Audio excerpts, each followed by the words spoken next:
Sa harap mismo ng konsulado ng China sa Makati, nagsagawa ng kilos protesta ang grupong ito noong Hunyo 5. Kinundena nila ang anunsyo ng China na simula sa Hunyo 15, huhulihin ang sinumang papasok sa itinuturing nilang kanilang teritoryo sa South China Sea kabilang ang West Philippine Sea.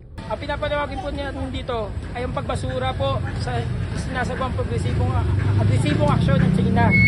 Ito po yung una, yung ibababa nilang ruling sa June 15. Ito yung paghuli daw sa mga trespassers sa kanilang 10-dash line. Na maliwanag naman po na ang sinasabi nilang nasasakupan nila ay maliwanag na nakapaloob sa ating exclusive economic zone.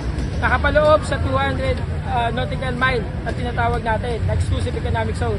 At ayon po sa konstitusyon natin mismo, ito po ay kailangan protektahan ng ating Estado, kailangan natin protektahan mga Pilipino. Ang kilos protesta ng grupo kasunod ng pang-aagaw at pagtatapon ng China Coast Guard ng supply para sa mga sundalong Pilipino sa BRP Sierra Madre. Sa graduation ng mga bago nilang reservists sa Philippine Navy Headquarters, sinabi ni Navy Flag Officer and Command Vice Admiral Toribio Adasi Jr.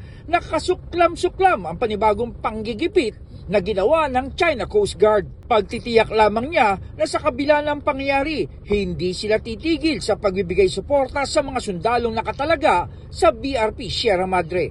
Sabi ko lang doon, it's a very unfortunate and it's a despicable act. Kasi yung mga bagay na yun, pagkain and medicines intended for the troops.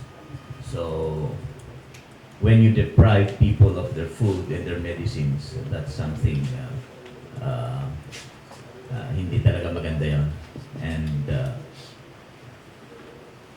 but that will not be a reason for us to stop doing the sustainment of our people in the island detachments. We will continue to take, we will continue to resupply them.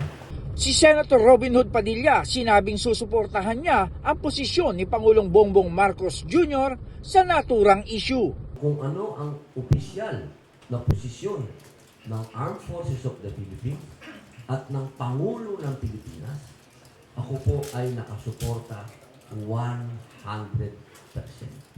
Sa ngayon, matunog na si Padilla ang susunod na Pangulo ng Partido Demokratiko Pilipino. At ang PDP at Communist Party of China ay nakapagbuo ng tinatawag nilang party-to-party relation noong Administrasyong Duterte.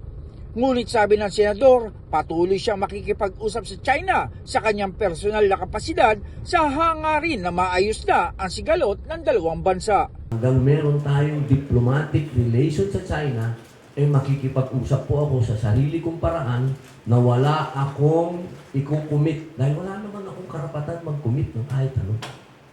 For humanitarian reason, kailangan po akong magsalita. Kailangan akong makipag-usap sa kanila bilang isang public servant po ninyo. Ayon pa kay Padilla, sa kanyang pakikipag-usap sa Communist Party of China, ang tanging natalakay ay ang ukol sa pagiging trading partners ng dalawang bansa. Mag-usap tayo. Kasi yun naman talaga magkapit-bahay tayo Kaya magmula po noon hanggang ngayon, hindi po ako tumitigil na nakikipag-usap sa sarili ko pong channel, nakikipag-usap po ako. Kasi kailangan po hanggat mayroon tayong diplomatic relation pa, huwag natin alisin na makipag-usap. Tumanggi naman si Padilla na magbigay pa ng pahayag ukol sa pang-aagaw ng China Coast Guard sa supply para sa mga sundalo sa BRP Sierra Madre. Yung mga ganyang, pag nagkaroon tayo ng personal nating opinion, baka makagulo tayo sa sitwasyon. Ang importante sa akin, nasabi ko na noon, ang posisyon ko. Ang posisyon ko, kailangan wag tayong tumigil na makipag-usap. Yun po yung posisyon ko. At yun din naman ang sinasabi ng konstitusyon. Kailangan lagi tayong walk toward peace. John Escocio, Radyo Inquirer Online. Bayang nagtatanong, mamaya nag-uusisa.